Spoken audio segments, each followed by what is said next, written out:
Tiens, à propos d'Angleterre, nous allons y revenir avec notre correspondant permanent Loïc Delamornay. Et vous allez voir que nos camarades britanniques, anglais, mais écossais aussi, sont des grands fans de football.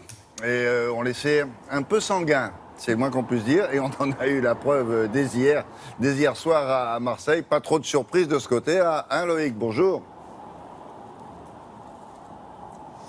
Oui, bonjour William. Ah oui, ça vous savez, les supporters notamment anglais attendaient de pied ferme cet Euro et ils vont être nombreux à venir chez nous en France. Alors effectivement, on en a eu la preuve hier soir avec ces supporters anglais un petit peu chauds qui sont affrontés avec des supporters marseillais. Il faut savoir que actuellement dans les ports ou dans les gares ici au Royaume-Uni, il y a des officiers de la police britannique qui sont en train de surveiller notamment les supporters interdits de stade. Ils sont un petit peu plus de 2000 ici au Royaume-Uni à être interdits de stade et donc la police britannique veille à ce qu'ils ne passent pas en France. Bon, visiblement, certains ont quand même réussi à passer et à faire quelques incidents à Marseille. Pour les autres, en tout cas les vrais amoureux du foot, eh bien, ils vont pouvoir suivre cet Euro d'abord pour ceux qui ne peuvent pas venir en France dans les pubs, comme celui derrière moi. Vous voyez, il est déjà complètement décoré pour l'occasion, ou alors venir carrément, et cette fois-ci, on l'espère en tout pacifisme et sans volonté de vouloir faire justement des débordements, venir directement en France. Et on s'attend aujourd'hui à un véritable débarquement de supporters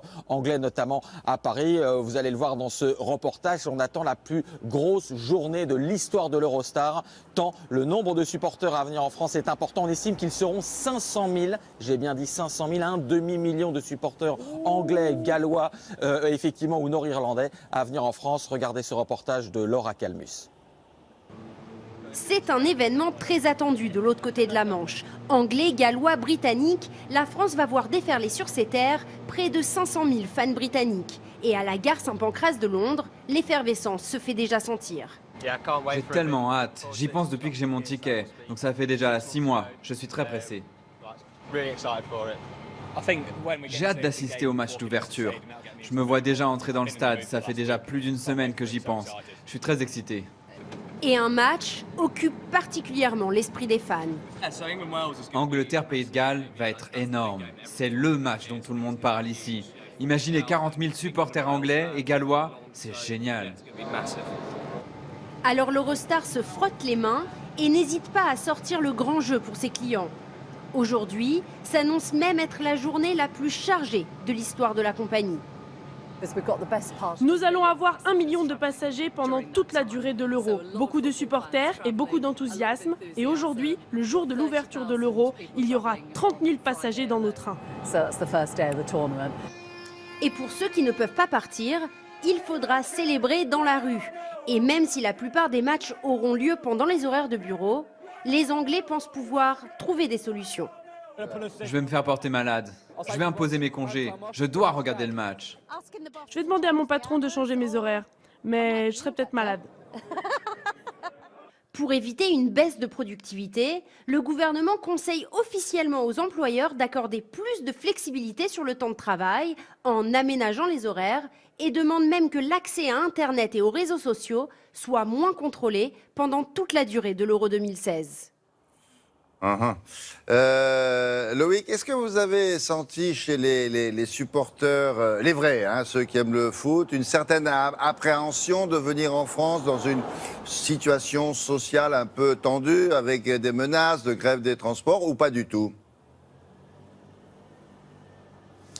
Oui, William, oui, il y a une certaine inquiétude. D'abord, tout simplement parce qu'ils ont vu effectivement la situation sociale en France, qui est effectivement abondamment rapportée par les médias britanniques ici. Il y a eu les inondations, il y a toutes les grèves qui les inquiètent.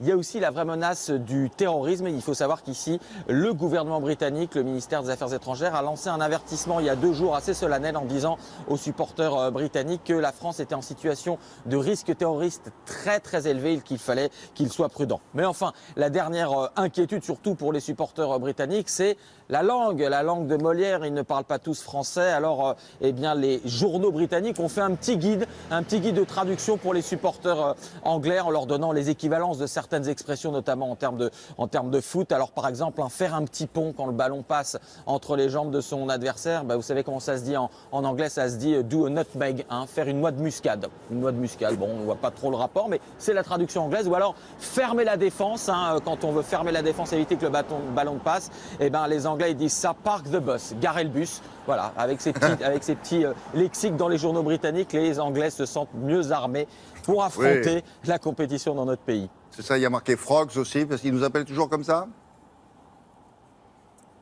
Ouais. Complètement, les grenouilles, toujours les grenouilles, oui. Frogs Valley, ils nous appellent, la vallée des grenouilles. Bon, ben, bonne journée et à bientôt. Hein. Voici